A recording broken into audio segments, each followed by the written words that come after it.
Hi friends, welcome back to అమ్మ వంట మాధుర్యం.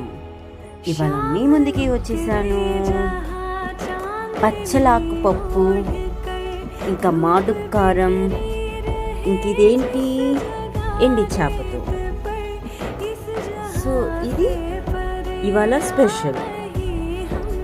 సో ఈ పచ్చలాకు పప్పుతో మాడుపు కారం వేసుకొని మిక్స్ చేసుకొని ఈ ఎండి చేప మిక్స్ చేసుకొని ఉంటుంది, అద్భుతంగా ఉంటుంది. సో ఇది మీకు నచ్చినట్టయితే లైక్ చేయండి, షేర్ చేయండి, సబ్స్క్రైబ్ చేసుకోండి. Thank you.